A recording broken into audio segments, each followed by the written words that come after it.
Praise lord. దేవాతి దేవునికి వందనాలు.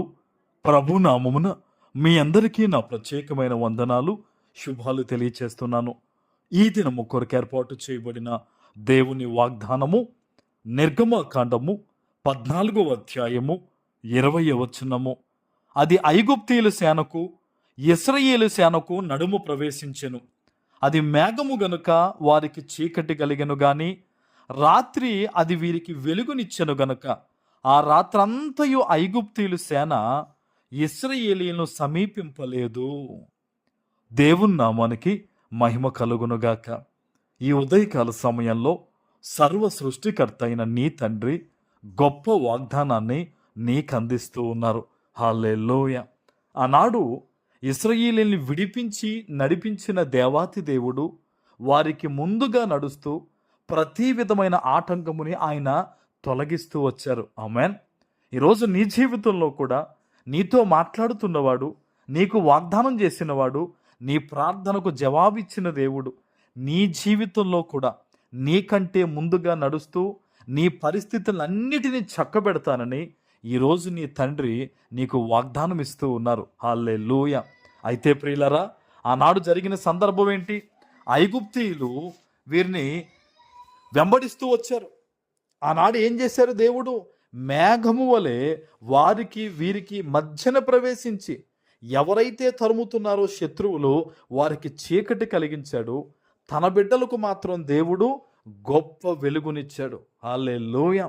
ఈరోజు ఈ వాగ్దానాన్ని వింటున్న నీ జీవితంలో కూడా నిన్ను వెనకాల ఏ రకమైన శత్రువు తరుముతూ ఉన్నాడు, ఆర్థిక పరంగానా, మాటలు దూషణ పరంగానా, ఏ రకమైన ఇబ్బందుల, కోర్టు కేసుల, అనారోగ్యాల వాడు ఏ రీతిగా నిన్ను తరుముతూ వస్తున్నాడో ఈరోజు నీ తండ్రి నీకు వెలుగ్గాను నిన్ను ఇబ్బంది పెడుతున్న పరిస్థితులను వాటిని చీకట్లోకి మళ్ళించి నీకు వెలిగిస్తానని ఈరోజు ఆయన వాగ్దానం ఇస్తున్నారు. ఆమేన్. దేవుని సన్నిధిలో నువ్వు ఏదైతే నమ్మకంతో ప్రార్థన చేస్తావో నీ నమ్మకము నిన్ను సిగ్గుపరచదు. చాలామంది జీవితాల్లో వారి హృదయం ఎలా మెత్తబారిపోయిందంటే ఇంకా ప్రార్థన చేసినా ఏదీ జరగదు, ఎన్నాళ్ళ నుంచో ఏదీ జరగట్లేదు కనుక ఇది జరగదేమో అనే ఒక ఆలోచనకు వచ్చేసి నామమాత్రపు ప్రార్థన, నామమాత్రపు భక్తిలోకి పడిపోయారు.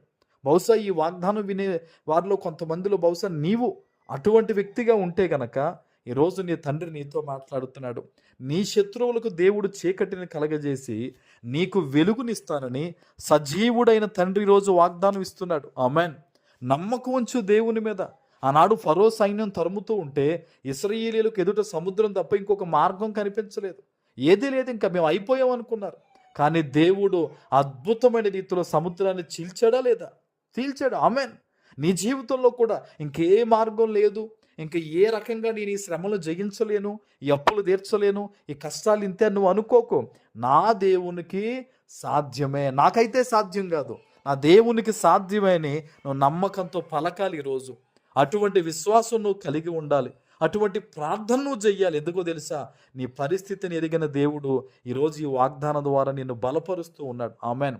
లోకంలో అనేక మంది నిన్ను బలహీనపరిచేవారు ఉన్నారేమో కానీ సర్వశక్తివంతుడైన దేవుడు నిన్ను బలపరచడంలో ఆయన ముందున్నాడు. ఆమేన్. ఆయన నమ్ము, ఆయన వైపు తిరుగు, ఆయన మీద విశ్వాసం ఉంచు. ఆనాడు ఏ విధంగా అయితే ఇశ్రాయేలీయులను దేవుడు రక్షించి నడిపించాడో ఈ ఉదయకాల సమయంలో ఆయన నిన్ను రక్షించి నడిపించబోతున్నాడు. ఆమేన్. ప్రార్థన చేసుకుందాం. పరిశుద్ధుడా, ప్రేమ కలిగిన తండ్రి, మీకు వందనాలు.